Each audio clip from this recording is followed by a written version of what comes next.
Hello everyone, welcome to my channel.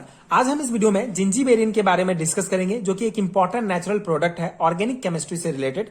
इस particular video में हम इसके कुछ इंपॉर्टेंट बेसिक प्रॉपर्टीज, इसका structure, elucidation, synthesis and application part detail में डिस्कस करेंगे एंड आपको एक नोट्स प्रोवाइड करूंगा जो आपके एग्जाम प्रिपरेशन के लिए बहुत हेल्पफुल होगा। So zingiberene is a monocyclic sesquiterpenoids that is the predominant constituent of the oil of ginger. So basically जो जिंजीबेरेन है ये टर्पिनॉइड्स कैटेगरी के अंतर्गत आता है एंड जितने भी टर्पिनॉइड्स होते हैं ये आइसोप्रीन यूनिट से मिलकर बने होते हैं एंड कितने आइसोप्रीन यूनिट से मिलकर बने होते हैं उस अकॉर्डिंग उनको क्लासिफाई किया गया है। सो सेस्क्यूटर्पिनॉइड्स उसे कहा जाता है जो टर्पिनॉइड्स 3 आइसोप्रीन यूनिट से मिलकर बने होते हैं। तो इस प्रकार जिंजीबेरेन जो है 3 आइसोप्रीन यूनिट से मिलकर बना होता है, इसलिए ये सेस्क्यूटर्पिनॉइड्स के अंतर्गत आता है। आप यहाँ स्ट्रक्चर देख सकते हैं, ये जो है 3 आइसोप्रीन यूनिट से मिलकर बना हुआ स्ट्रक्चर है, इसीलिए इसको मोनोसाइक्लिक सेस्क्यूटर्पिनॉइड्स कहा जाता है। एंड ये जो होता है ये ऑयल ऑफ जिंजर, जिसका वैज्ञानिक नाम जो है ये जिंजीबर ऑफिसिनेला है, जिंजर का, अदरक का है। तो अदरक के ऑयल से जो है ये हमको प्राप्त होता है, मेन कंस्टिट्यूएंट्स होता है from which it's get name. ठीक है, तो ये जिंजर के ऑयल में पाया जाता है, इसलिए इसको जिंजीबेरेन कहा जाता है। And it can contribute up to 30% of the essential oil in ginger rhizomes. This is the compound that gives ginger it distinct flavour. तो जो जिंजर होता है, जो अदरक है, उसमें जो फ्लेवर होता है ये जिंजीबेरेन के कारण ही होता है, क्योंकि जिंजर जो ऑयल होगा उसमें 30% जिंजीबेरेन पाया जाता है। And it's molecular formula is C15H24 and it also occurs in the whole range of plant species including tomato, basils, turmeric, cardamom and sorghums too। Basically ये जो टोमेटो, बेसिल्स, टर्मेरिक होते हैं, इन सब में भी जिंजीबेरेन की कुछ मात्रा पाई जाती है। तो इस प्रकार से ये कुछ इंपॉर्टेंट पॉइंट हैं जिंजीबेरेन से रिलेटेड। ये इसका स्ट्रक्चर है, मेन स्ट्रक्चर है जो आपको याद रखने हैं आपके सेमेस्टर एग्जामिनेशन के लिए, क्योंकि इसी स्ट्रक्चर के अकॉर्डिंग आपको स्ट्रक्चर एलुसिडेशन करना होता है।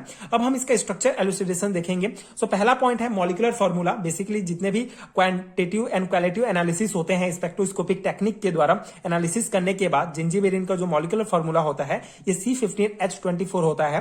And second point is detection of unsaturation. Basically इस पॉइंट में जो हमारा स्ट्रक्चर है उसमें कितने डबल बॉन्ड प्रेजेंट है उसको जो है डिटरमाइन किया जाता है। तो उसके लिए कुछ इंपॉर्टेंट रिएक्शंस होते हैं। On hydrogenation it give hexa hydro जिंजीबेरेन।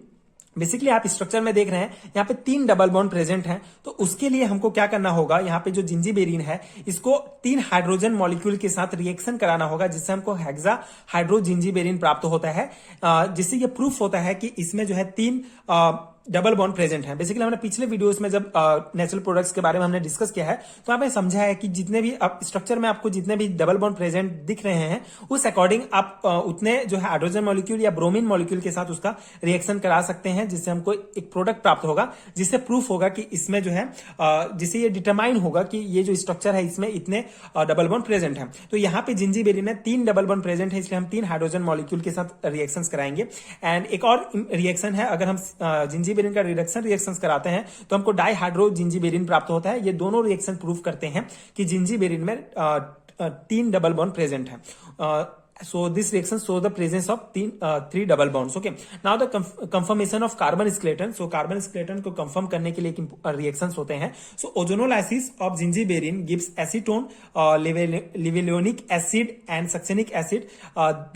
Since this product are also obtained from bisabolin, this appear probable that gingiberine and bisabolin have the same carbon skeleton. Okay, so basically carbon skeleton confirm करने के लिए हम जिंजीबेरेन का ozonolysis कराते हैं, जिससे हमको acetone, levulinic acid and succinic acid प्राप्त होता है। और ये जो रिएक्शन होता है जब हम बीस एबोलिन का जो है अगर हम इसका ओजोनोलाइसिस कराते हैं तो ये 3 प्रोडक्ट हमको प्राप्त होते हैं, जिससे कंफर्म होता है, क्योंकि ये बीस एबोलिन का स्ट्रक्चर जो होता है, ये कार्बन स्केलेटन जो होता है ये जिंजीबेरेन के कार्बन स्केलेटन से सेम होता है। इसको प्रूफ करने के लिए हमको ये रिएक्शन लिखना होगा।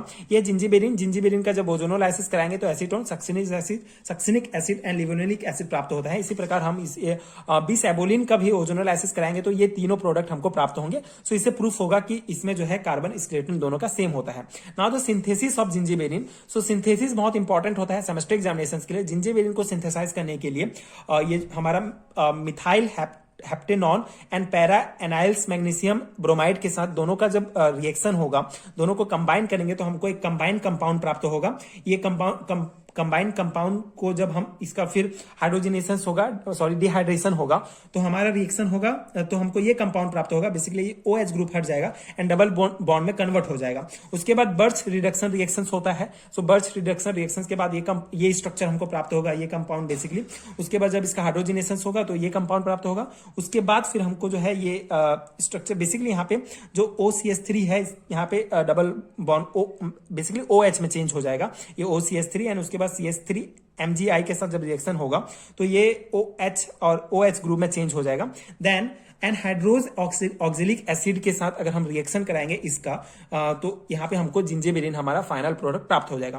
बेसिकली सिंथेसिस जो होता है ये एक इजी सिंथेसिस है। जिंजिबेरिन को सिंथेसाइज करने के लिए बहुत सारे मेथड होते हैं, सबसे इंपॉर्टेंट मेथड ये है। सो आपको इस मेथड को याद करना है। Methyl heptone and para anisyl magnesium bromide के साथ दोनों का रिएक्शन करके हम जिंजिबेरिन को जो है सिंथेसाइज कर सकते हैं। तो इस प्रकार से ये सिंथेसिस है जिंजिबेरिन का, जो कि सेमेस्टर एग्जामिनेशंस के पर्सपेक्टिव से बहुत इंपॉर्टेंट है। तो आपको उस अकॉर्डिंग उसको याद रखने हैं। एप्लीकेशन पार्ट अगर देखें तो आपको एप्लीकेशन में जो है जो जिंजर है, जो अदरक है, उसका आप एप्लीकेशन लिख सकते हैं। उसका बहुत यूज है, as you know that. So ginger has been use as a spice as well as medicine since ancient time and it can be use for treating upper respiratory tract infection, cough and bronchitis. So basically ये कुछ important application है। यहाँ पे आप ginger जो medical जो आयुर्वेदिक में जो यूज होता है अदरक का, वो सब एप्लीकेशन आप लिख सकते हैं अपने अकॉर्डिंग भी।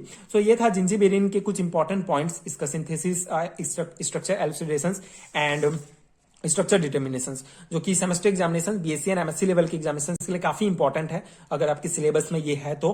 सो ये कंप्लीट डिस्कशन था। आई होप कि आपको समझ में आया होगा एंड आपके एग्जाम प्रिपरेशन के लिए ये नोट्स हेल्पफुल हुए होंगे। अगर आपको इस नोट्स का PDF चाहिए तो आपको नीचे लिंक मिलेगा PDF स्टोर का, जहां आप चेक कर सकते हैं, जहां आपको MSc सेमेस्टर एग्जामिनेशन से रिलेटेड सारे हैंड रिटन नोट्स मिलेंगे, जो आपके एग्जाम प्रिपरेशन के लिए काफी हेल्पफुल होंगे। एंड वहां पे आपको जितने भी नेचुरल प्रोडक्ट हैं, टर्पिनॉइड्स, एल्किलॉइड्स, स्टेरॉइड, प्लांट पिगमेंट, सभी का इंडिविजुअल यूनिट वाइज नोट्स मिलेगा, आप वहां से ले सकते हैं। इसके अलावा चारों का जो है आप एक साथ भी ले सकते हैं। तो आप एक बार PDF स्टोर चेक कीजिए, वहां पर आपको सेमेस्टर एग्जामिनेशन से रिलेटेड सारे handwritten notes unit wise मिल जाएंगे। एंड आई होप कि ये वीडियो आपके लिए हेल्पफुल हुआ होगा। अगर हेल्पफुल है तो आगे की वीडियोस देखने के लिए प्लीज चैनल के साथ जुड़े रहिए, प्लीज सपोर्ट कीजिए, like share and subscribe to my channel and thank you so much for watching.